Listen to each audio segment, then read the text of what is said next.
You can.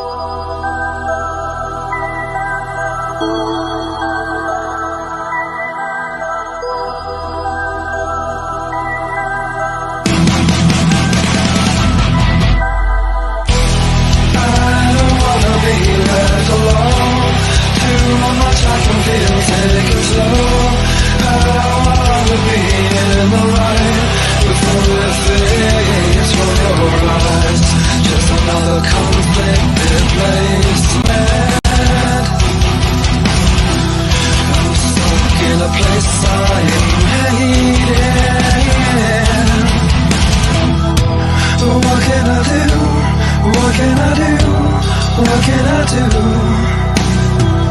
when I'm stuck inside you?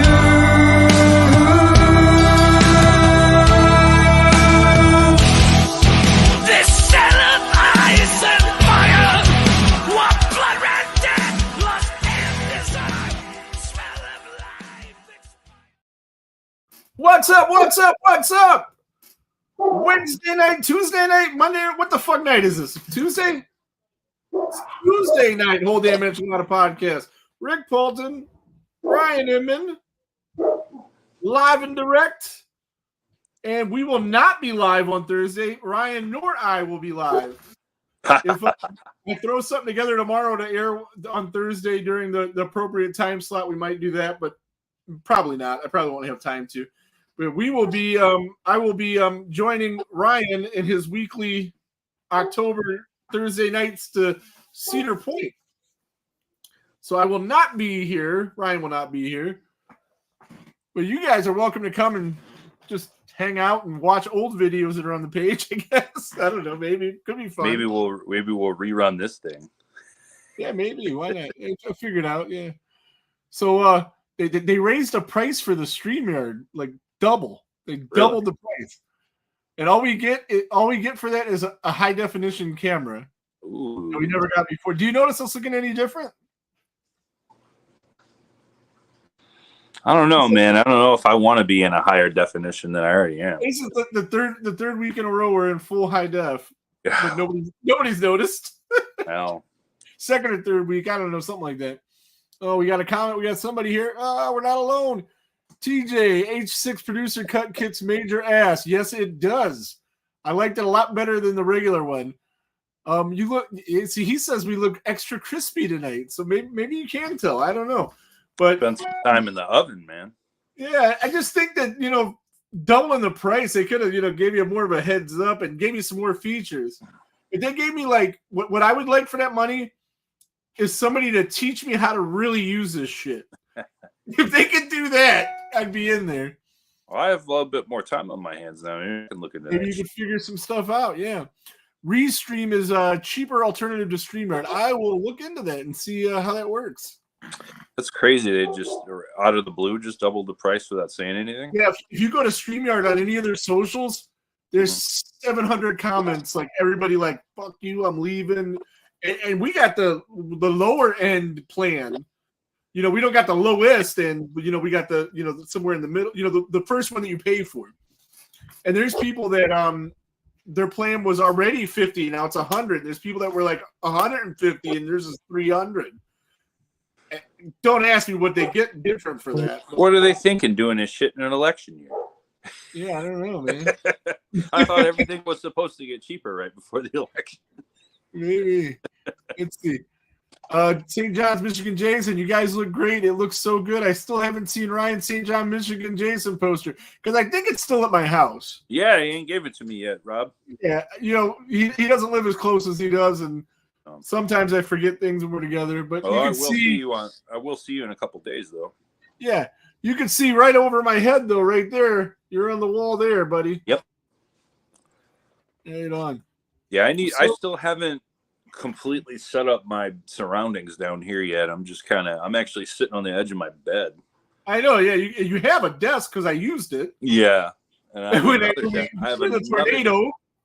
another desk too, and that's over at our friend Jasmine's house. Shout out to her. She watches on occasion.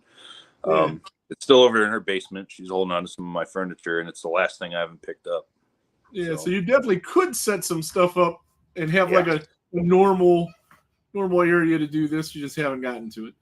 Yeah, and Go ahead. I got a bunch of posters and shit I need to put up and a bunch Yeah, I of. know. I know you got a bunch of shit. You got all kinds of cool stuff. We could have. I don't have the collection that Rick does, but mine's nothing to scoff at. Scoff at, yes. Yeah. You know, but when we get something like really cool, especially large, like that Halloween 2 Michael back there, I just went ahead and gifted that to Rick because it's just better at his place. So. Right on. I got a record player. I got one of those. I bought it for $20, brand new at the exchange. I was pretty excited about that, so I could listen to my records. Because when I seen Fabio Frizzi, I got a record that he made during the pandemic of some of the music from the Fulci's movies, but it's just him and his buddy both with guitars, and that's it. And he was like, "You have to listen to this. You know, like don't just keep this, you know, to frame it." Yeah, I promised him I would, and I got a record player, and after that I threw on a couple of my Friday the 13th albums, and good stuff, man. It was really, really fun to listen to some records. Good music, and we're not quite going to jump into the movie just yet because we're going to cover some other stuff. Yeah, I got some stuff I want to talk about. Yeah. Well, yeah, me too. But there will be some more good music mentioned tonight. Spoiler. Okay. Cool. Yeah. So, it's very relaxing to put on a record. Some of them, you know, you hang out. Now I'll do some stuff on the computer, or maybe I'll try to clean up this place a little bit. Because this place also doubles as my bedroom. So does mine. Yeah, right. Yeah. Works out. I'm in a basement. You're in a basement. We're both in a basement. Except you're in your own at least. Did you make it out to see Terrifier? I did not. I was going to go yesterday because Mondays it's like $5 movies at the College Theater. Right on. Maybe I'll go tomorrow. Maybe Travis is back. Speaking of records, what's your favorite original song for a horror movie? Ooh, that is tough, Travis. I have a friend that has a couple songs on some horror movies, which is cool. Yes. Kind of like that. I don't know if it's an original song, but the coolest song, I like Texas Chainsaw Massacre a bunch, and they always throw in some really fucking weird songs that, you know, just go so it's definitely not, it wasn't originally for the movie, but it fits so well with it. It's Hand of the Almighty from the 2003 Texas Chainsaw 3D movie. No, it's not 2003, 2013. It's tough to, I don't know, like if songs were written specifically for a movie, so that would kind of narrow it down. One I know for sure is Man Behind the Mask, Alice Cooper, definitely for part 6, and that's a good one. It fits that movie like a glove. Yeah, speaking of Terrifier, the 9 Inch Nails did a song for that's, you know, pretty sweet. I heard that the fat singer from that band Fozzie's in the movie. Yeah, that guy. Famous for nothing else, of course. Yeah, Chris Jericho. He was in the post credits of part 2. Yeah. And he's in the beginning of part 1 or part 3 rather. He doesn't last long. Spoiler alert. Oh, I'm sure everybody knew that was going to happen. As soon as they heard he was back, he's coming just to get killed. Like pre-2015, man, I was a huge fan of that guy. Like post-2015 of that guy, it's the opposite. Same. And there was a time where I really was starting to believe he might be the GOAT, as he calls himself the GOAT. I mean, he was one of the first to do a lot of different things. He's one of the greatest in the ring, coming up with great ideas. The fact that he was a smaller guy that made it, all these cool things. But then lately, not so much.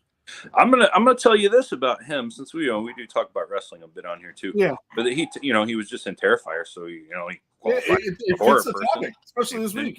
He was in the Sharknado movies too, at least one of them. And that's horror adjacent. I think we were in that too. There were so many people in that. That's right? true. Yeah. Still waiting. I need to get a hold of Steve Sanders about my residuals for that. So, anyway, my favorite Jericho, like anything, was when he first cut his hair short and came back as a heel in like 2008. I want to say. That was feuded with Michaels. Yep. Oh my God. Like, how Yeah. good was that? And that was a time when wrestling wasn't that great at that point. It was like going through a dry spell. Well, he's doing the Chris Jericho thing, the recent Chris Jericho thing of glomming onto somebody and trying to steal all their shine. So every time you see David Howard Thornton out, he's got Chris Jericho right next to him, you know, for these promoting this movie. And if David Howard Thornton knew anything about this guy, he'd want to be as far away from him as he could. Of course, because David Howard Thornton is like the biggest bleeding heart liberal there is. And Chris Jericho is the other way. Is the opposite. He stormed the Capitol, or his wife did. Yeah, and he gave money to, you know, several Republican politicians, one in particular whose name we won't use, but yeah, one big one in particular. I'm sure David Howard Thornton would not be pleased to find out. So let's see. Travis says, "Man Behind the Bats" from Jason Liz, "Poison Heart" by the Ramones for Pet Sematary 2, "Joyride" from Silver Bullet are a few for him. Yeah, hell yeah. And there's a lot of St. songs. John's, Michigan Jason pirating the Terrifier 3 on his phone. We won't tell. We won't tell you. You're a little secret. What were you saying? There's a lot of what? There's a lot of songs in horror movies that I really like. It's just I don't know if they were made for it or not. So that's why I don't really want to. So let's go with just what's one from a horror movie that you just really like, and regardless if it was made specifically for that movie. I love His Eyes from A New Beginning. Oh, yes. I think you differ from me on this one, but I really like Darkest Side of the Night from Manhattan too. That's an opening. It's just I dig it. I just don't think that whole intro fit with Friday the 13th. In my opinion. I do. For that movie. Yeah. If it was like Friday the 13th Part 3 or 4, no. But for that, let's put it this way: for how off the fucking rails that movie gets later, I think the intro is the least of the worries about not fitting. And shit, even "Your Love Is a Lie," the Lion song from Final Chapter, sweet too with Crispin Glover. It is supposed to be AC/DC, but St. John's, Michigan Jason, "Teenage Frankenstein" by Alice Cooper. Yeah. Hard Rock Summer too. He had 3 songs in that one. Yeah, it's good stuff. Yeah, he was involved in the Friday series and the Nightmare series because he actually was in Nightmare 6. Oh, how do I forget Into the Fire, Doc, and from Friday 3? Right. Oh, yeah. Nightmare 3, but yes.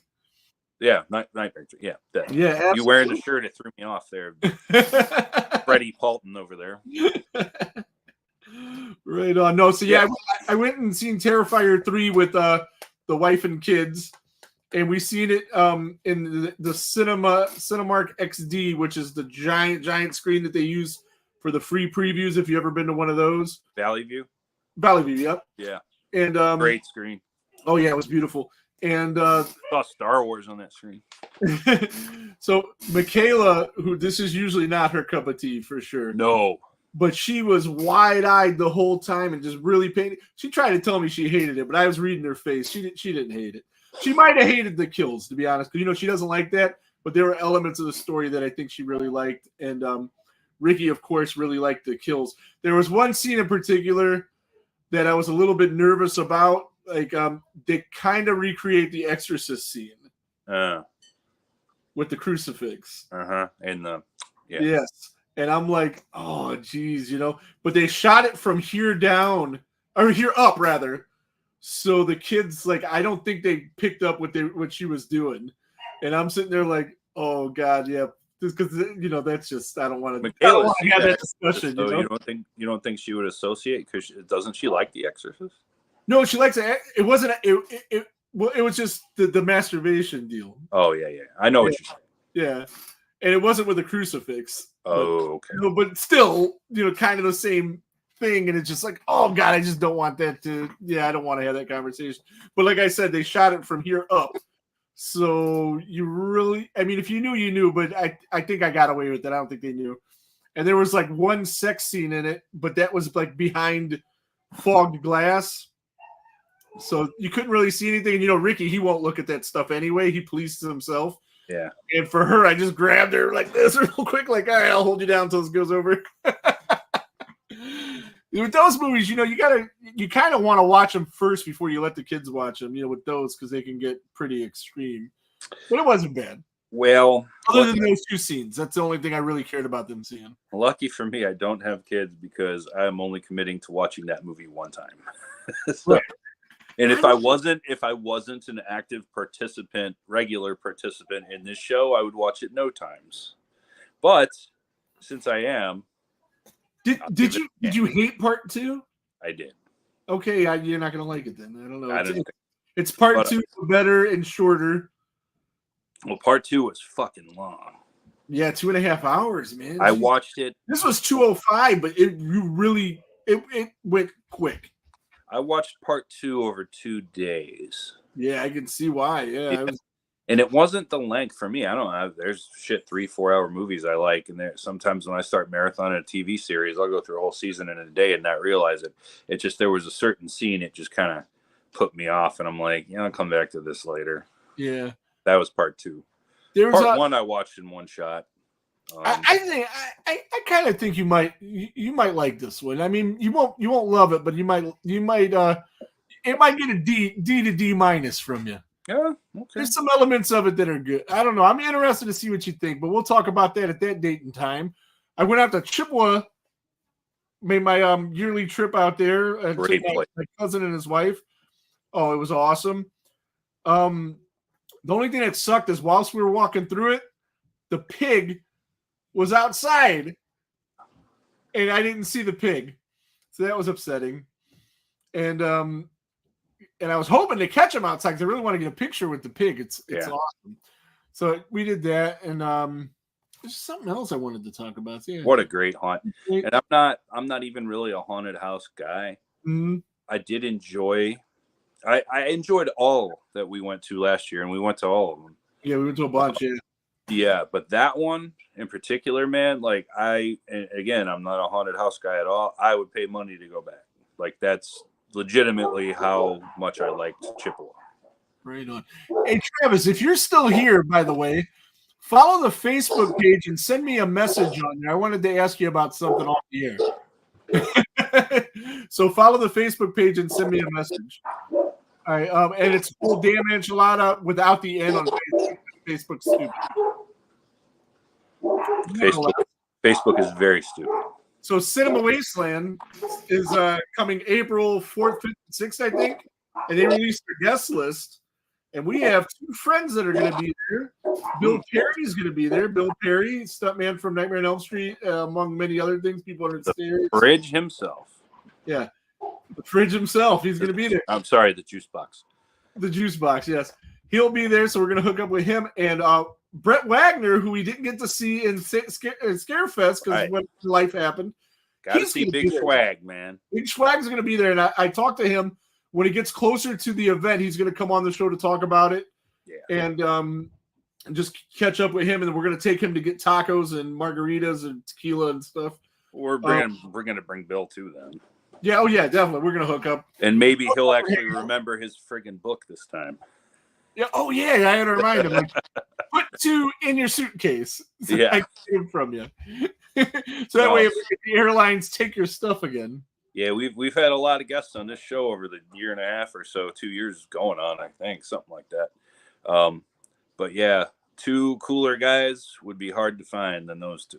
Right. You know what I'm going to do? I'm going to suggest to him that Bill, that is, because the books get printed from Amazon. Just Amazon a box of them to my house. I'll bring them there, and then you won't have to worry about fucking taking them on the plane. Hell yeah! I'll suggest that to him and see if he's cool with that. I'm sure he would be. Right on. You know, I mean, it probably would save him some money and some time for sure because he wanted to check the bag. Nope. All right. So I got a new phone. That's awesome. So I can now type and tag people on the Facebook because that part of the phone didn't work. So that'll be sweet. Cinema Wasteland, Cedar Point tomorrow or Thursday. I think that takes care of all the house cleaning. We can get into this movie. Yeah, I'm thinking I'll probably get to you at like 4:30. Yeah, that's cool, man. Thursday, and then if you wanted to go earlier, wait in the parking lot there to guarantee we're the first guy. I'm down. Maybe even early because I like to eat before I go because the food there is decent, but it's expensive. Right. So yeah, we'll figure something out. Maybe I'll make something and bring it Speaking over. of tacos, your girl wants tacos. Yeah, She can join us when we go out with Leatherface. Yeah. Oh yeah, she'll be there for that. So but yeah.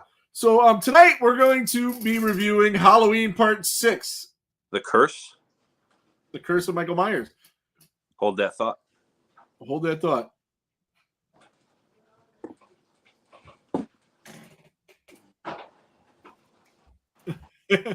Whilst you're doing that, I'm going to do this. And, I think I got to switch the other screen to press play. Ah, damn it. I thought I knew what I was doing.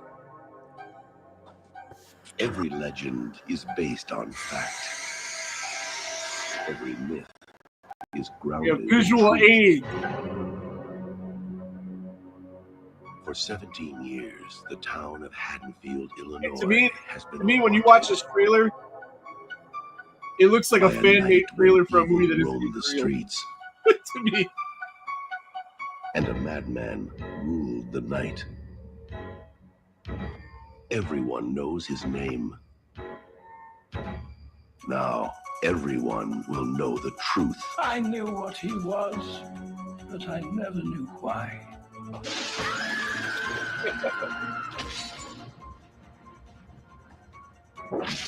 Halloween 6, the origin of Michael Myers. Right on. Let's see, and then take that out, and bam, we're back. I'm glad that you showed that, and I'll tell you why. Yeah. I think they really fucked up with their marketing strategy for this movie. I think because they dropped the 6 and then changed the name to The Curse of Michael Myers before, they put it out. Right. I think they should have kept the 6 in there and had the 666. I thought that was so cool when I was like 15. Same. Absolutely. Hey, Brett Wagner's here. What's he saying? What's up, brother? We were just talking about you in Cinema Wasteland, man. And we are going to see you with tacos and all kinds of fun stuff. Very excited, very excited.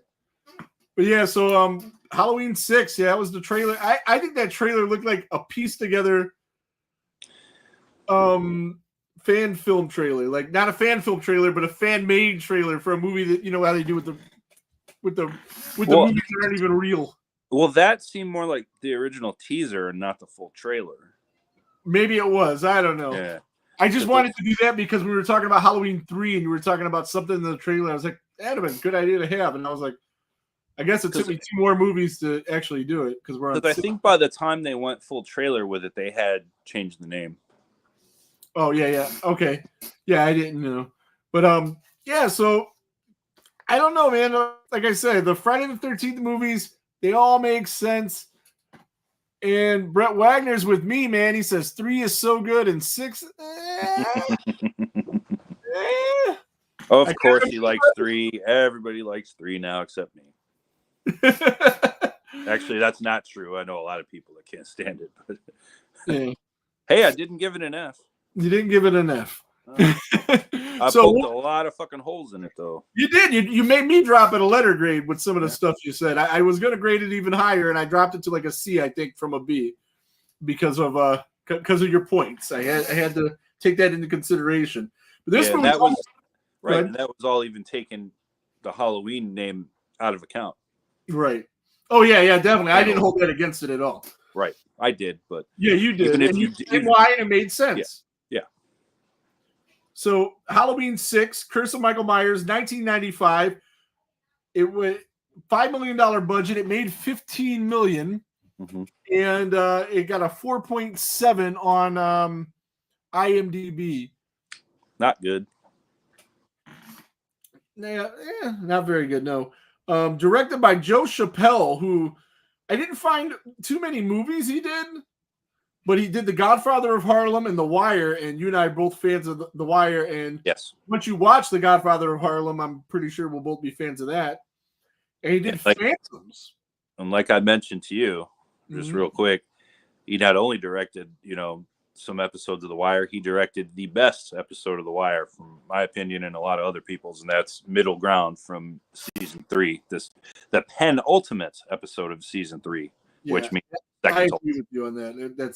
I don't know if it's the best, because I haven't watched it as much as you, but it was extremely good and definitely up there. But I think speaking of IMDb, though, I think that particular episode has the highest rating of any Wire show on IMDb. Oh, I think cool. it's like 9.7. I think Right on. pretty good. So, like I said, I was saying he also directed Phantoms with Ben Affleck, and you know Ben Affleck was the fucking bomb in Phantoms, yo.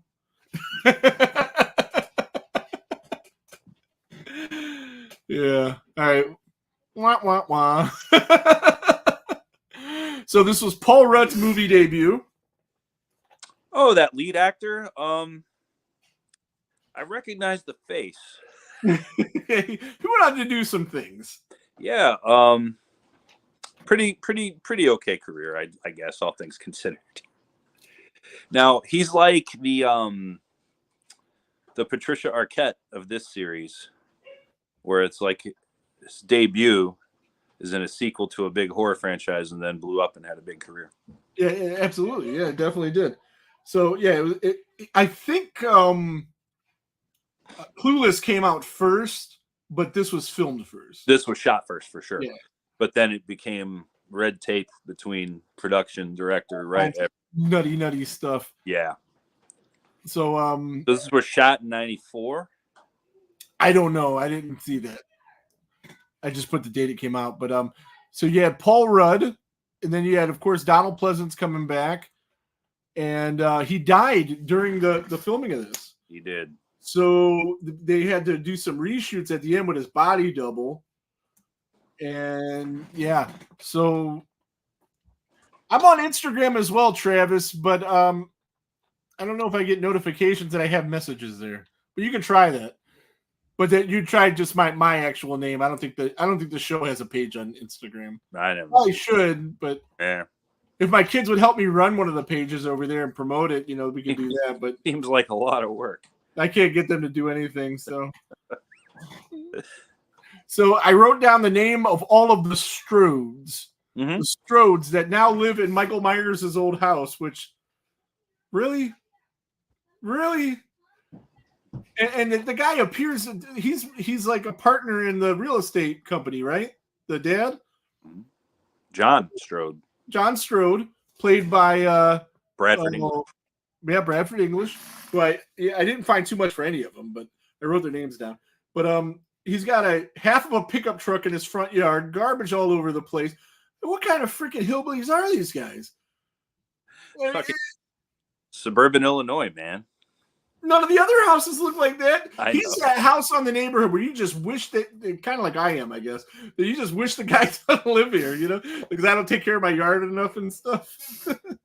Because my good for nothing kids won't do it. I was waiting for the good for nothing. I was waiting for the line. Oh, the one that lives a street away, like I tell him that he's jobless wonder right now. So Still? I'm like, well, he's got a part-time gig at a bar, and I don't know what the hell he's doing for money. But I'm like, I'll give you $50 to mow my lawn. And my lawn is about as big as the Strode guys. I mean, it's kind of, oh, you got to beg him to do it. It's insanity. It's insanity. But yeah, for the guy making as much money as he does, the Strode guy, not the kid, how the hell is he living like that? But I digress. So you had Marion Hagen, who was Kara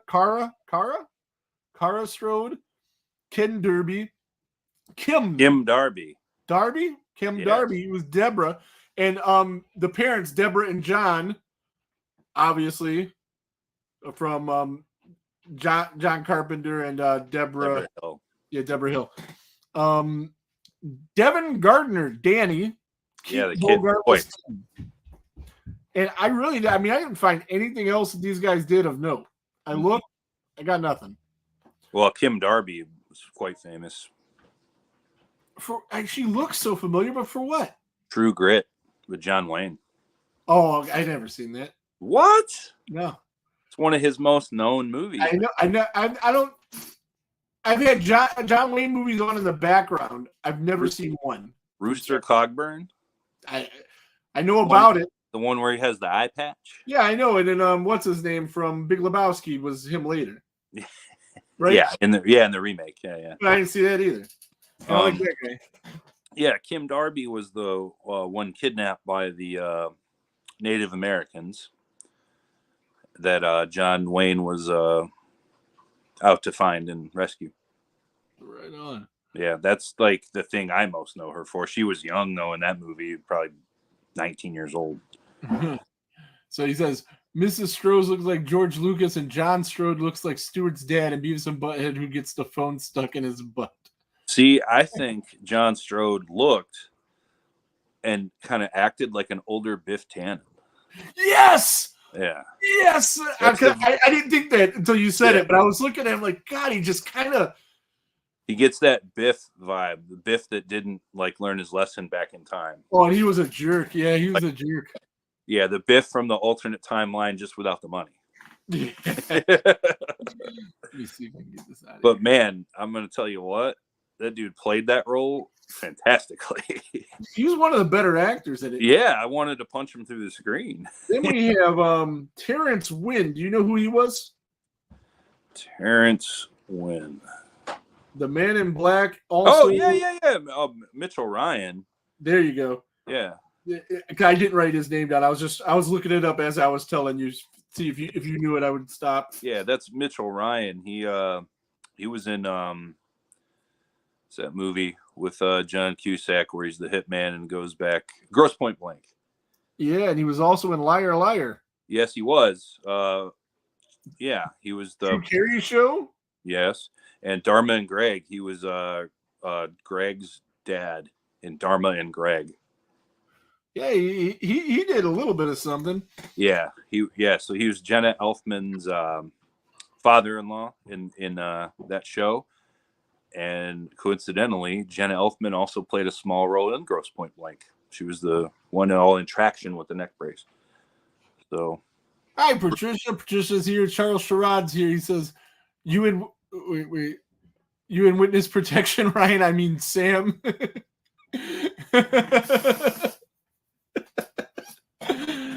Right on. So yeah, my Halloween. It's my fall stuff, man. It's cold out today too.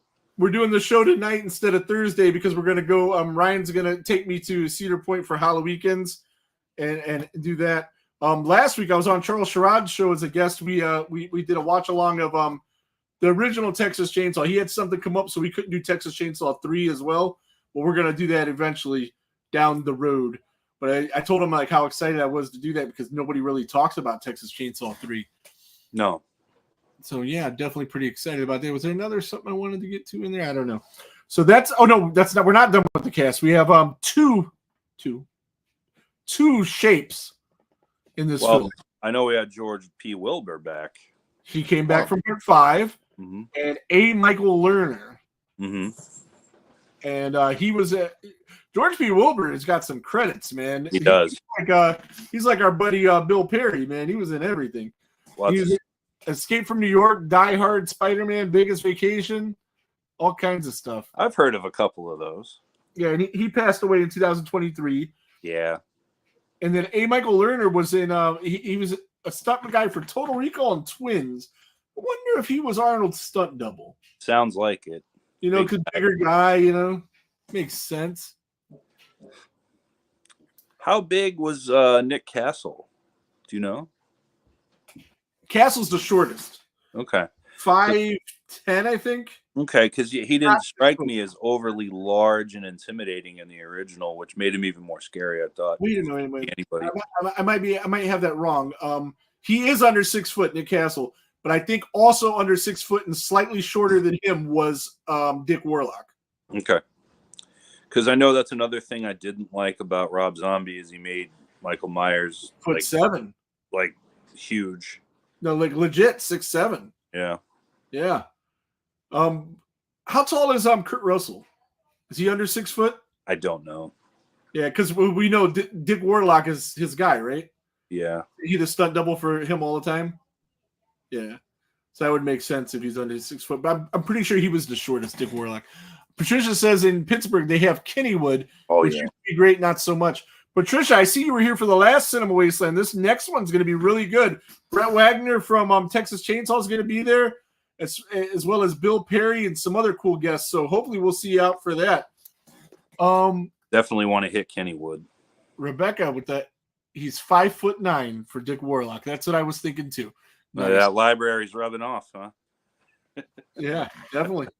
Yeah, definitely. She's Mrs. Library helping us out. So, yeah, that's the cast. And do you remember the first time you seen this film? 6? Probably wasn't in a theater, but it was probably as soon as it hit TV or video. It was still the 90s for sure. Yeah. Because I loved the marketing campaign behind it originally with the 666. Yeah. Then they dropped that because I do think the picture did get delayed. Mhm. And that would make sense with all the different cuts and the things that we didn't know about then that have come to light since. I want to say probably 96 or 7. So it was probably when it came on VHS. Either that or as soon as it hit like HBO or something. Right. Because in the 90s, I always had that shit. See, so 95 would mean I would be 16. Mhm. I might have seen this in the theater, and I might have snuck my way into the theater. This might have been one of those movies where Tim Scafidis opened the back door at the North Olmsted movie theater, and we all went in. That's a callback. Yeah, he didn't pay for a ticket either.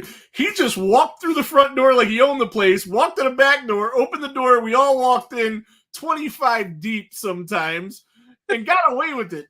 I don't know. I don't think they even cared. The 90s, man. Things are different now. Right on. So Patricia says she digs your Halloween blanket, and then she says she hears the pupper.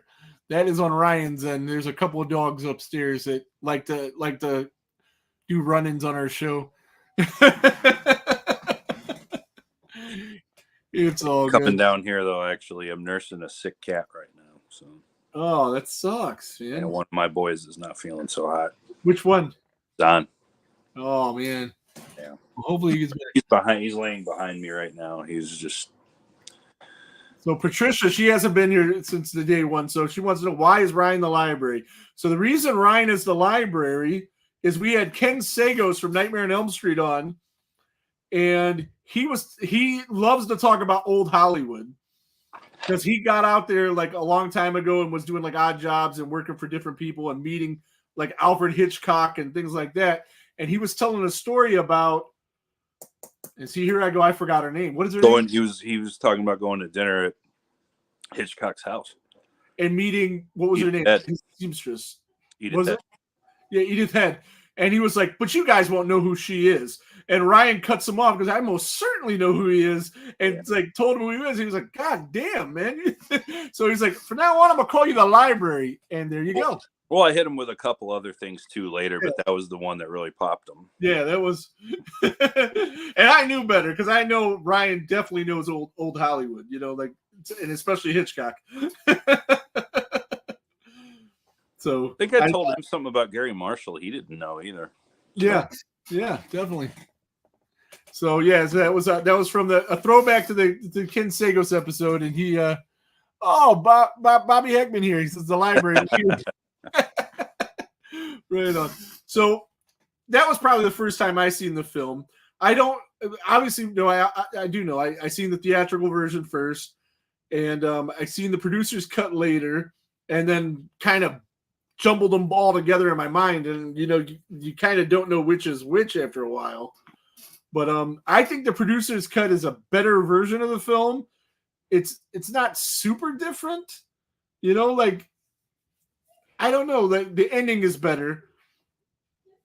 The ending is the biggest difference, and there is something I didn't like about it. Yeah, where we all know Jamie Lloyd has a baby in the film. Mm-hmm. And it's Michael Myers' baby, and I don't think they ever really say that in the.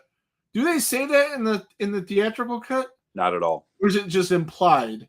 I don't even remember it being implied. Oh no, it doesn't need to be. Yeah, because it doesn't need to be his baby to still be his bloodline because it's Jamie Lloyd's baby. Right. So, but in the producer's cut, he rapes her and makes the baby. Like, they kidnap her. This is another thing they don't show is in the beginning of the film. They do a flashback to the end of 5 where the police station blows up, and they show the Man in Black taking her. And she's gone from there until the beginning of this movie. And while she's growing up, I guess, she gets impregnated by Michael Myers. And I just think it was so stupid. And it So doesn't make any sense. It doesn't make any sense because Michael doesn't care about that. No. But the idea, I guess, was the Man in Black was like he was puppeting him and made him do it. I still don't buy it. It doesn't make sense. It just, I know they're going for they wanted him to ritualistically kill the infant. Why not just ritualistically kill her and end it? Yeah. Well, no, but they weren't trying to end it. They were trying to pass it on to the new kid, Danny, who isn't related to him, by killing the infant. Yeah, the Danny involvement was interesting, but in the end, he was just a little kid running. Yeah, yeah, I didn't dig that too much at all. But this movie's not horrible. I like it. I think I like it better than Part 2. I think I do. Well, I definitely like it better than 5, but that's not saying much. Do I like it more than 4? Maybe. No, not a chance. I might. Really? Oh. Don't think I like it better than Part 2. Yeah. I don't think you're so. more of a fan of 2 than I. So much more. Now, let me ask you this before we go further. Especially compared to 4 and 5, what did you think of the look of Michael in this one? 100%. They got it right. Finally, he looks right. This is one of the best looks for him. I know we got to revisit the other ones to kind of really make sure, but from the ones we've done so far, aside from Part 1, this is his best look. I agree 100%. I like the way that he looked here for sure. The mask is... The mask was good. I even like the kind of gray stone-washed coveralls. Yeah. They had a stone-washed kind of look to them. Yeah, he looked amazing in this. Yeah, everything looked kind of dated, like he'd been sitting around with the same gear, which if you're to believe the story that they keep him on ice until this constellation comes out that certain way, he's just chilling on ice somewhere, doing what, I don't know. So Bobby agrees with us, and so does Charles about it being the best look. Yeah, it's really good. And always like the 1978 look the best, but I think this is my second favorite. I think so too. Especially after 4 was not a good look, and 5 was just 5 was the worst. 5 was the worst. Well, so far. I don't think it's going to get worse, but we'll see. Well, there's another one coming up that's very polarizing. We'll cross it. Like, some people despise. Well, there's parts of that where it is the worst because he has a few looks in that one. I know where you're going now. Yeah. So, but no, I really like the look. That it definitely improved things, and I liked Wilbur coming back in this one too. Jamie was supposed to come back not Jamie. Danielle to play Jamie, and she they wanted an 18-year-old. Yeah. So she spent a bunch of money in lawyer fees to emancipate herself so she could was probably about 16 when they filmed this. 17. Okay. So she wasn't quite 18, but she was 17. But I gotta think that at that time, you go back to even when she was on Roseanne, and she looked younger than she really was. Yeah. So at 17, I don't think she looked remotely close to should be having a baby. I think at 17 she probably looked 14 or 13, which would have had that whole baby thing looking, it would have been really hard to watch, I think.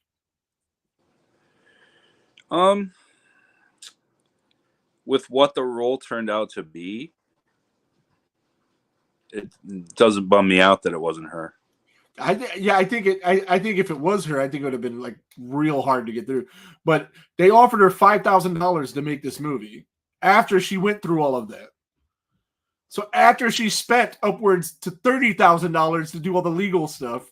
Wow. It was more than 5,000. It was north of 10,000. I don't remember the exact number because it wasn't in the thing I was looking at today, but I knew about this already. Yeah, I didn't know all. She was insulted. She was insulted and just didn't do it. She's like, I'm done. Don't blame her.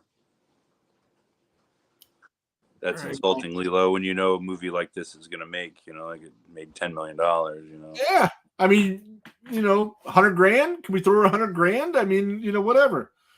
But yeah, so that was that's the reason she didn't come back. Even 25, because I'm sure it was probably a week of work at most, because she dies in the first 20 minutes.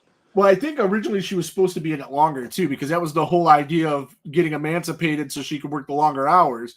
But then when she went back, it was like, all right, well, that part got cut down to next to nothing, and we're only giving you 5,000 because you're only going to be in the beginning. And they played her. I have mixed feelings on Jamie in general in this movie. Mm-hmm. Like, I don't even know how to word this. I'll just come out with it. Yeah. I don't think her being in the whole movie would have been good for it. Now in the producer's cut, she's in a lot more. She doesn't die in the beginning. She gets she's in a coma, and the man in black stalks her in the hospital and shoots her in the head. So she does live longer. So Michael don't even get her. No, Michael don't even get her. Stupid. The man in black does. Stupid. Yeah, I didn't like the whole man in black thing. I mean, I don't know. I just liked it better when it was Michael Myers is a fucking nut that wants to kill everything that's in his way because he's evil. Mm-hmm. That's all I needed. I didn't need all these. I didn't need Laurie Strode to be his sister. I didn't need him to care about his niece. I didn't need any of that. I didn't need Celtic druids, puppets. None of that. So it's just me. But there was some good kills in it, and of course, the reason why John Carl Buechler again. Yeah, he came back for this.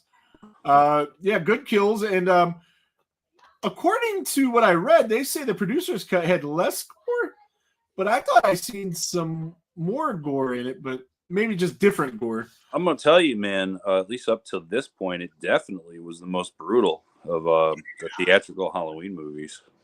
And they were still Michael Myers style kills. Like he grabs a girl, just slams her on the spike. And I think in the theatrical version, that's kind of the way Jamie dies too, is thrown on some spikes.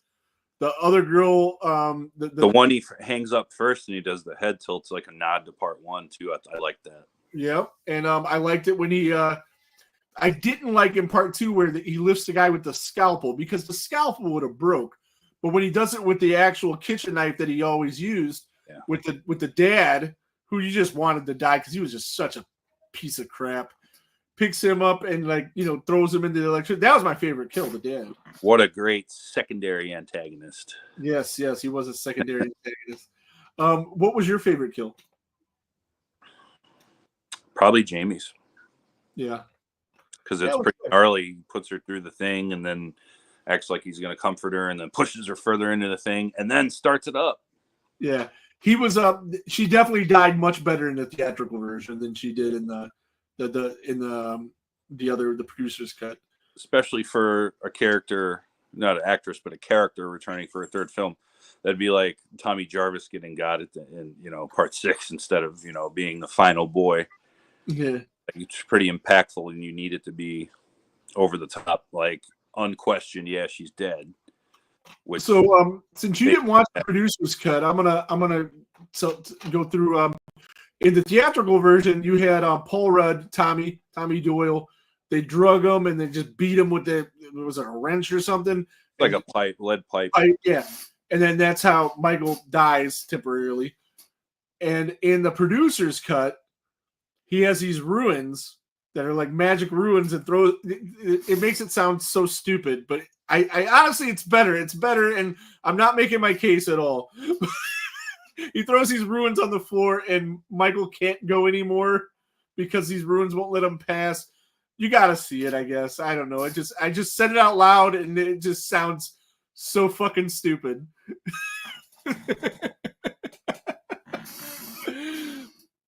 So yeah, I answered my question for me. Like you would definitely like the other one better than the one that we got. It just the other one just tied in more to the whole Man in Black and stuff. that they were trying to go for, so it made more sense with the movie. Of course, Tommy beating him was cool, but They planted the seeds for this in '89, but then it was 6 fucking years yeah, before we get to this. And like I mentioned when we covered 4 and 5, that's too long for a wait, because back then there wasn't streaming, there wasn't Blu-rays and DVDs. I mean, yeah, there was VHS, but how many people really were using them and had big libraries of videos at that point? Not a lot, not like later. Charles brings up something pretty cool here. And I agree. I mean, we talked about this because I think Laurie, like Charles, it's more about Loomis than Laurie. But he says the part in the new Texas Chainsaw where Sally comes back and says, "Remember me," and he turns his back on her because he realizes at that point that it was never after her and her life was wasted. Yep. And I think that would have been much cooler because Laurie didn't matter, or shouldn't have mattered. She ended up mattering over the course of so many movies, but I just think it was more about his relationship with Sam Loomis than it was, or should have been. I just like that angle a lot better. Well, this movie is the end of one timeline, Yes. and it, because of the passing of Donald Pleasance and the way that they ended this movie, to continue, they had to, restart one of the other timelines. Right. So one more thing about the producer's cut, theatrical cut. So Loomis dies in this. When you hear him screaming, you don't know he dies, but you assume he dies. Yep. And there probably would have been a death scene if he didn't actually die. Mm-hmm.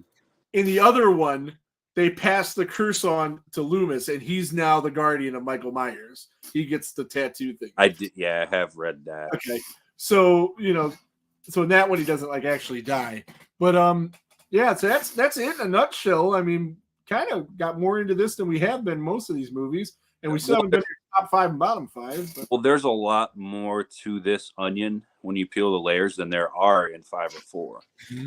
People liked 4, and I liked it too, but it's pretty cut and dry. 5 again is pretty cut and dry. It's just your typical slasher film. Yeah, they tried to do a little bit more in this, and with the producer and the director and the writer, and nobody's getting along, and this guy wants to pull this way, and this guy wants to go this way. It ends up the way it is. And again,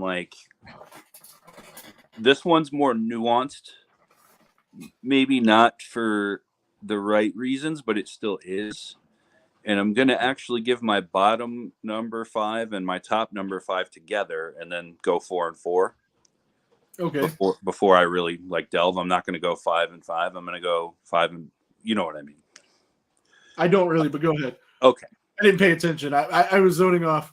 I'm going to give my bottom my 5th least favorite thing about this movie, and then my 5th favorite thing about this movie. Okay, back and forth. Okay, cool. Yeah, I'm going to do that, and I'm going to stick to the 4 and 4 after.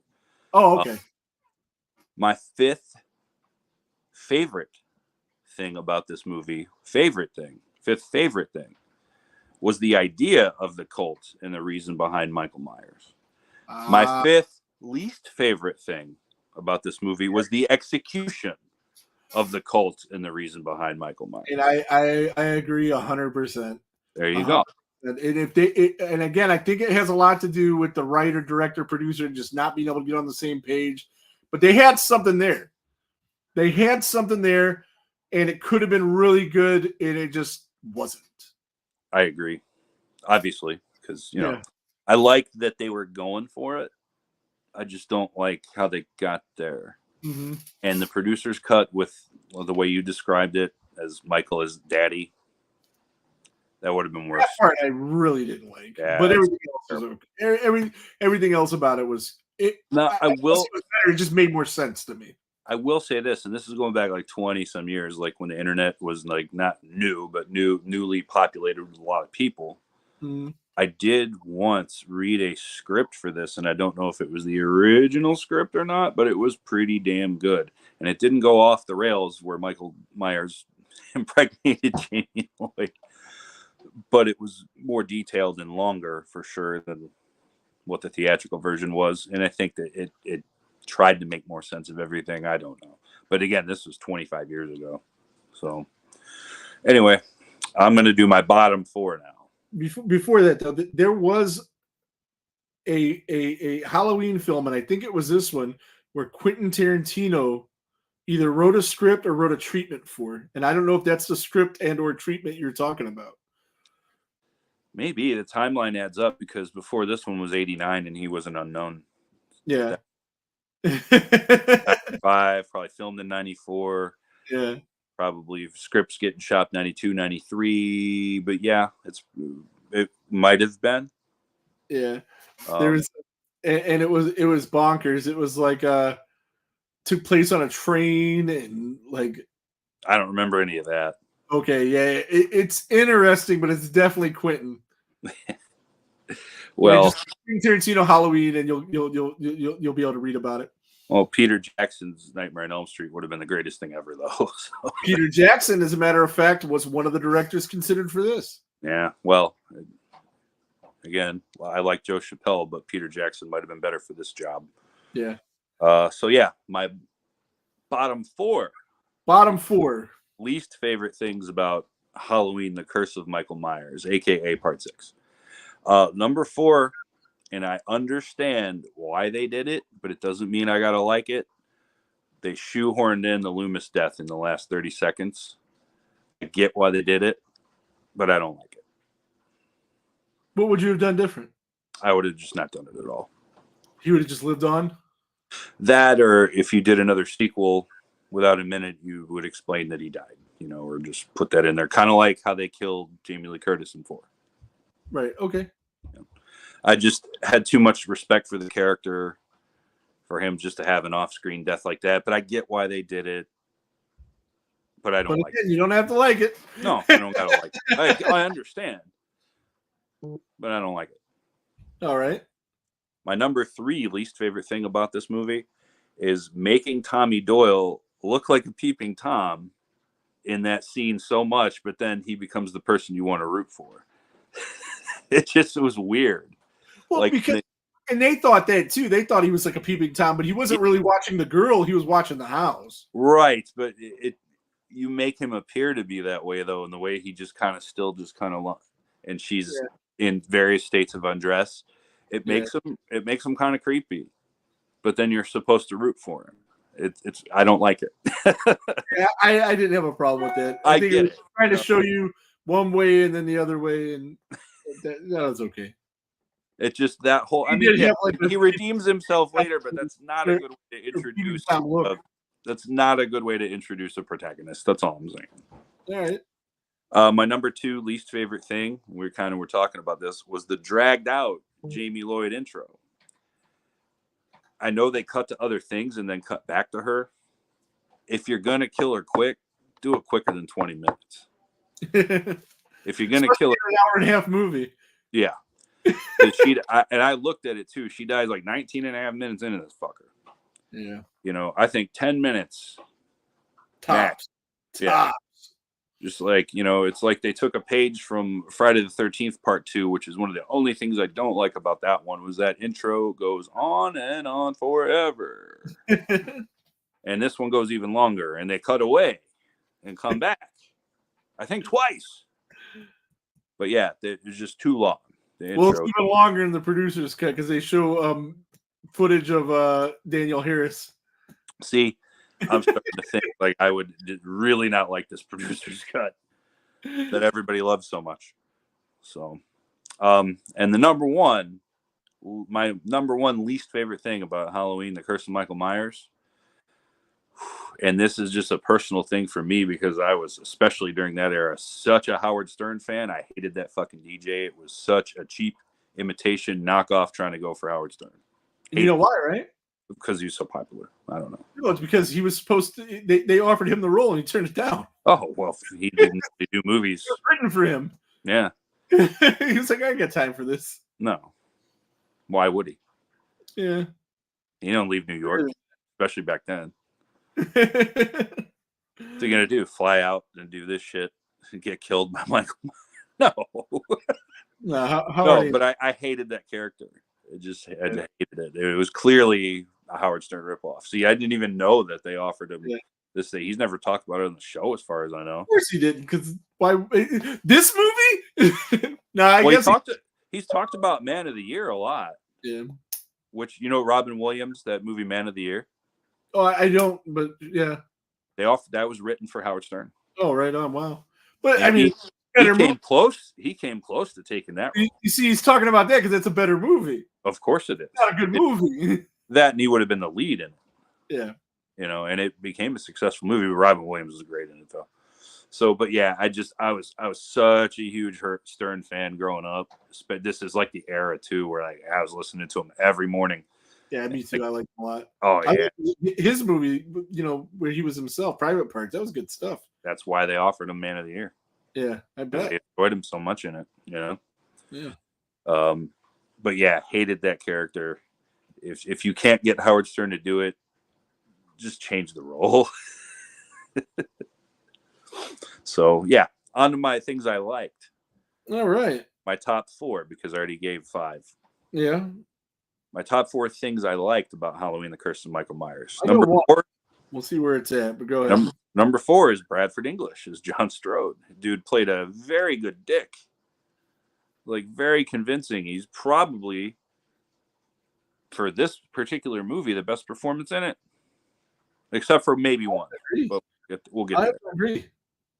He was very hateable. You wanted to punch the guy through the screen, and that's how an antagonist should be. You know, they introduced Paul Rudd. Yeah. They introduced Paul Rudd's character, Tommy Doyle, completely the wrong way. They introduced this guy's character completely the right way. Mm-hmm. Like, you hate him right off the bat. Right on. And he was only in a few scenes, but he was a prick in each one of them. Yeah, he was good. My number 3 favorite thing about this is Alan Haworth and Paul Robjohn's score.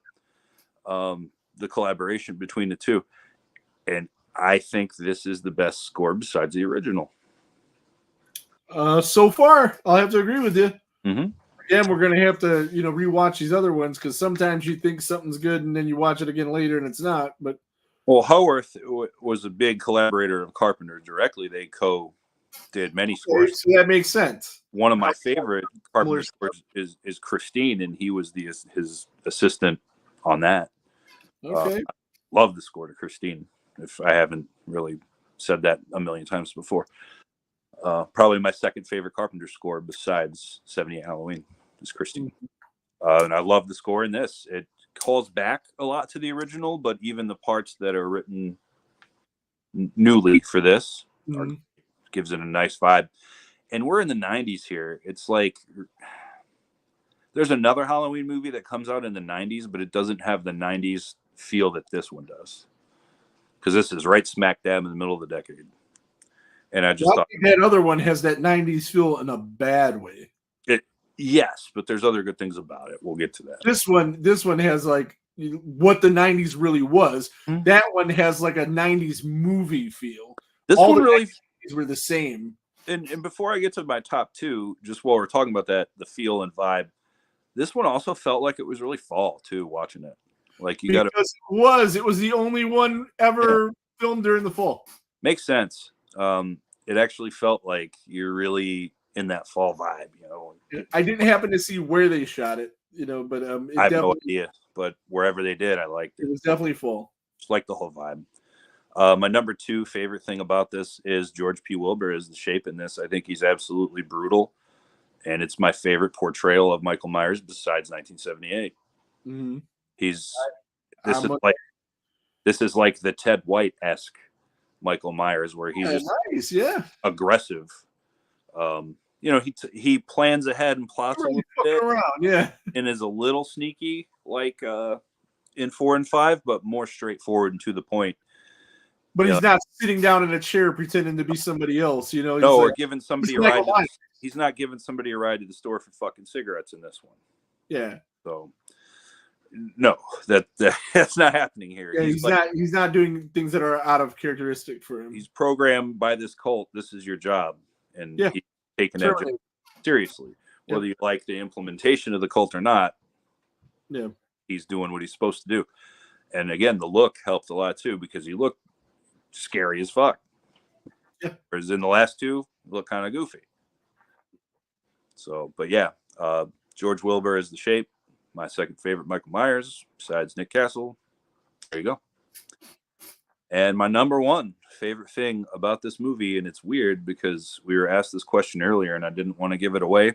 My all-time favorite song in any horror movie is And Fools Shine On by Brother Kane. I still use that song in playlists to this day.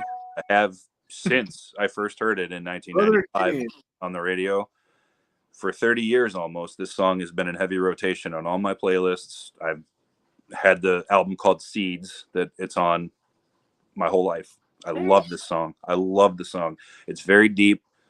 It's kind of depressing in a way, but it's very psychological too. If you really if you look at the lyrics to the song, it has a real deep meaning to it, and the sound fits this movie perfectly.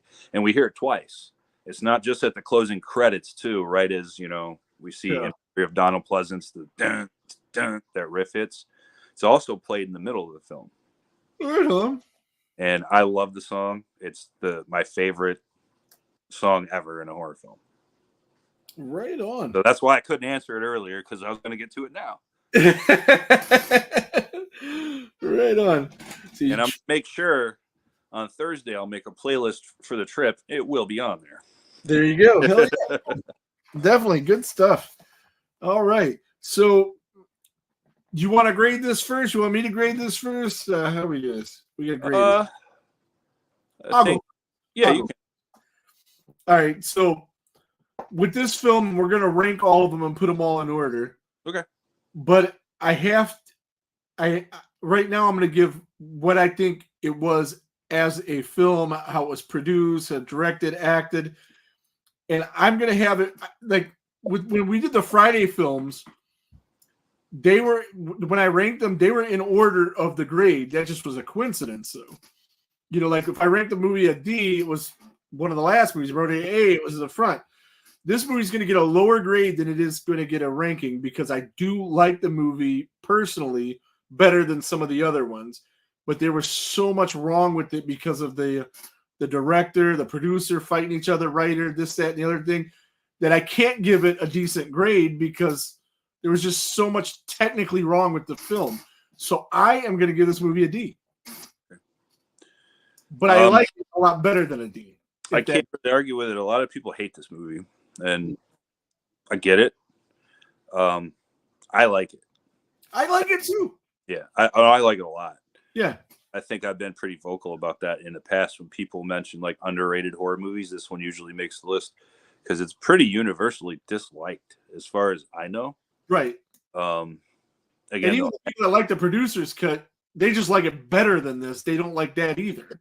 I haven't studied Halloween, and like I'm not part of Halloween like groups online like I am Friday the 13th, where I have a pretty good idea of how the fans feel about all those movies. Right. This series, I don't. I'm gonna give it a C+, and I'm teetering on a B-. But for a couple of reasons, I can't. And yeah, it has all the elements of a good Halloween movie in it. Like all the ingredients are there for a good recipe, but I think they either left the pie in the oven too long or pulled it too early. That's it. Yep. If that makes sense. Yeah, no, it totally makes sense to me because it's there. It's there. It just wasn't put together right. Right. I think this one had more elements going for it for sure than 5 did, and maybe just about as many as 4. Right on. So this movie's clearly better than part 5. And a lot of people probably disagree with that, and that's fine. But I'm not sure where I'm at with that. Yeah, I don't know how they're both close to me. I don't know how anyone could like 5. I could see why people like 4 more. But it's a fan favorite. Of course, definitely better. Yeah. I don't know, man. We'll get to the final rankings. I haven't finalized anything. That's what I was trying to get with Travis. I'm gonna see if he wants to come on and do that with us. Him and Ethan. Ethan, yeah, we got it. Because he's been on all these reviews for the Halloweens, and he's been pretty vocal. Travis has, so see if we can get him on for that too. But yeah, man, I'm gonna finalize a C+. I'm gonna lock that in as my final answer. All right. So this is one of the very few movies you have ranked better than me, higher than me. One of the very few. I think there's been 3 so far. Oh, there's more than that. Just That Probably. you gave a better grade than me? Well, Final Chapter, Jason Lives, Hellraiser 1. Hellraiser for sure. I think we were on par in Jason Lives. I think we had the same grade. Halloween 2. That, you weren't on to give your grade for that. I But I gave it guarantee it'll be better than 81. mine. When we did the 1981 in review, I gave it. Oh yeah, I don't remember what we did for that. Yeah. I meant to go back and watch it just for that episode, just to know. It was us and JP. on Right? that one. Yeah, me and him were talking about it too. We couldn't remember grading. Poor JP had to talk about Halloween 2 twice on here. I doubt he'll ever come back. Well, he is the type of guy that likes to talk shit about stuff too, though. So he Nightmare on Elm Street's what he does not like, right? Like any he of doesn't. them, He except doesn't the like- original. I think 3 is the one he likes. Oh, 3. Okay, yeah. I don't even know if he might kind of like 1, but he's not like a super fan of any of it. His favorite franchise is Child's Play. Yeah. Or Scream, one or the other, or both. Well, Those we'll two. eventually get to those, and we'll have him on for that one then. Yeah, I mean, he could do the Those ranking of whichever one of those. when we get- D3 makes. I think you're right, 3, because JP's a heavy metal guy, and Dream He- Warriors is a heavy metal movie. Yeah, So yeah, which is why it's my favorite. So it's really good. oh yeah. And I'm gonna go see it on Saturday in the theater. Woo! Be awesome. I might be able to do that after all. Yeah, well, if you do it, yeah, you gotta. Well, you're gonna have to drive up here to get there anyway. I was gonna say you gotta take your own car because I have no idea when I'm gonna pull the plug. Oh, I'm staying for Jason Lives if I can go. I really want to, man, but I think if I do, I'm gonna be snoozing, man. I'll be snoring. I have to give you a cup of coffee, man. Yeah, I don't think that'll work. I'm immune to caffeine, dude. It's all I drink. Or you have to take that stuff Patricia Arquette took in Dream Warriors when she A was Coke? listening to Dawkins. Wasn't that like Excedrin or something? It was the no sleep stuff. Vibrant. Vibrant. Oh yeah, Vibrant. Yep, Yeah. That's that caffeine shit that comes Yep. in. that was a thing back in the day. Yeah, I remember the girls used to do that in high school, man. They'd get hopped up on that fucking Vibrant. So they could lose weight or something. That and just study, Study. like stay up. I'm like, well, not everybody can be the library. Some people have to study their I fucking. mean, you have to work at it. Right? own. That's funny. I was that jerk in school, man. I never did my homework, and I just got 100% on all my tests, and I just I got was the same way. grades. I used to do other people's stuff and not mine, just because I just didn't care. But here, I'll do it for you. Take me like 5 minutes. I'd blow off my homework, and then the test would come. I'd get 100% on them, and then just Yeah. overall, it'll be. Pass them all. But yeah, so this was Halloween 6. So next we're gonna do 7 and 8 together. The H2O and Resurrection. H2O and Resurrection. Cause I was thinking we were about to be on the Rob Zombie ones, and I was kind of getting depressed. But no, we got a couple. One of these is pretty bad too, but one of these is actually pretty good. Yeah, I concur with that. So we'll be able to do that before we have to rip apart the Rob Zombie movies. I think those are going to be massacres. And one of these movies on this next one we do features the Halloween film I've seen the most times. All right. I would hope it's H2O. Did it? I haven't seen the other one that many times. I've only seen Resurrection twice. I think that's about where I'm at with it too, and there'll be a third time coming I up. thought shortly. once way back, and I watched it again last week in preparation for this. See, I watched it when it first came out, and I think I kind of liked it then. And I watched it more recently, and I'm like, I don't know, man. I mean, I was on a lot of hallucinogenic drugs when that movie came out, so who knows? That might have been a thing. That was back when the LSD was prevalent. So, right on. So, Rob Dowell says, "What's up, Brian?" So that led to me believe that Brian Immenizer might be in the comments somewhere and hasn't commented. Who knows? But yeah, so that's it. Halloween 6. I think Rob Dowell might be meeting us on Thursday.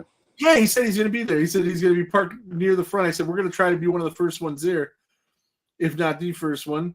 There's like a guard tower in the main lot, and I try to park usually right by it because it's like just in case anybody gets split up or their phone dies, everybody knows where my car Easy is. to find. Yeah. Okay. Cool. That sounds good.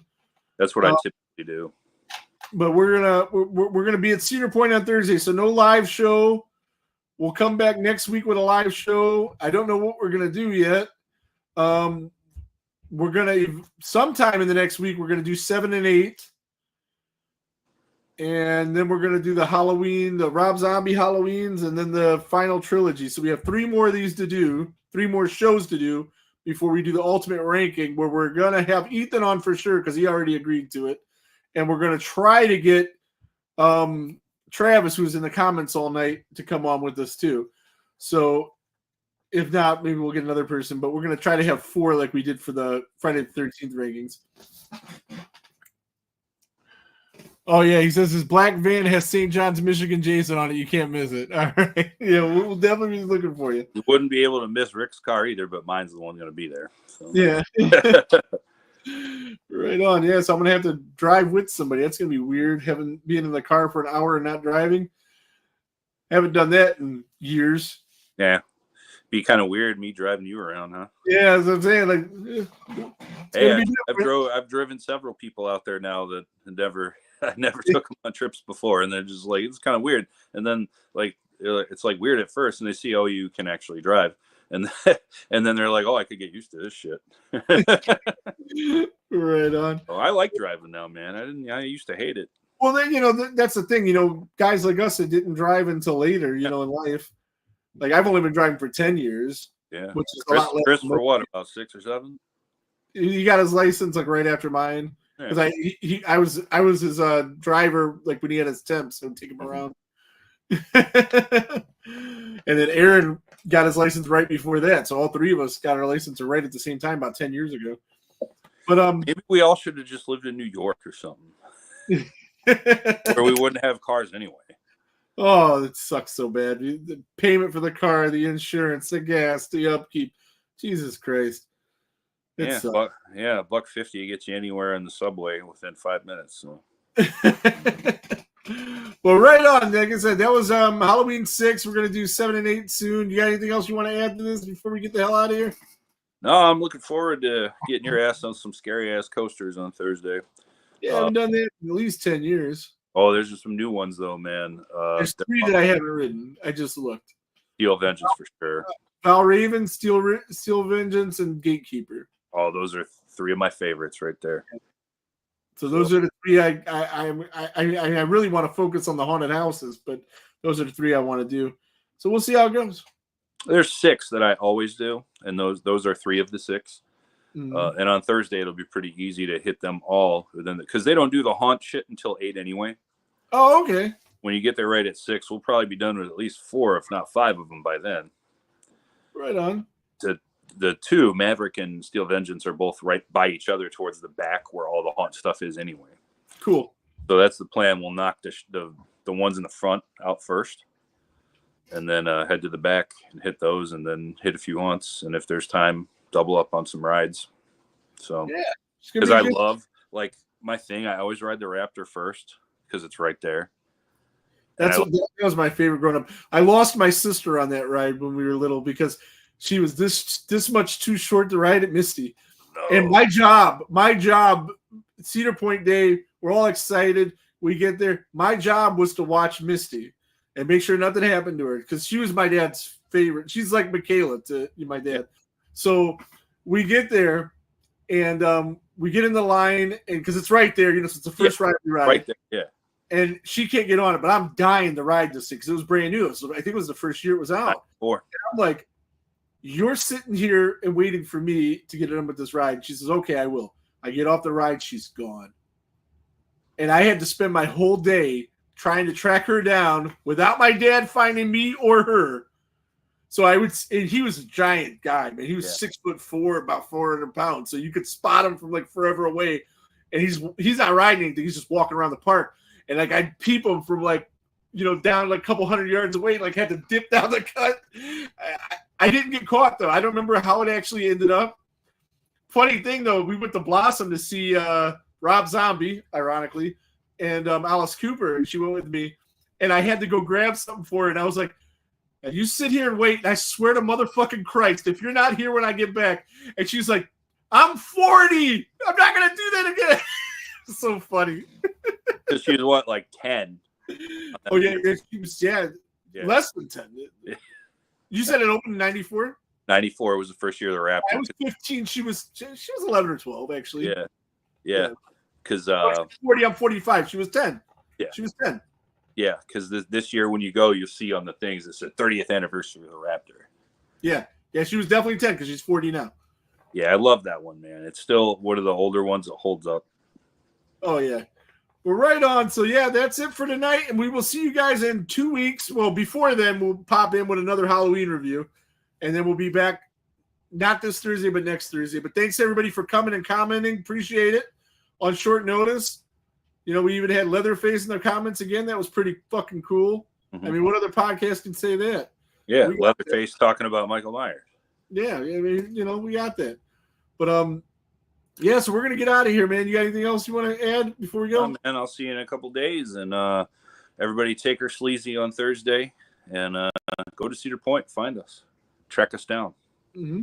And buy Rick a blood bag. I don't drink anymore, but buy him one. Buy him two. The one you're going to give me, give it to him. Right. He's driving anyway. Exactly. And until then, everybody, take care. Happy fall. And there goes the neighborhood.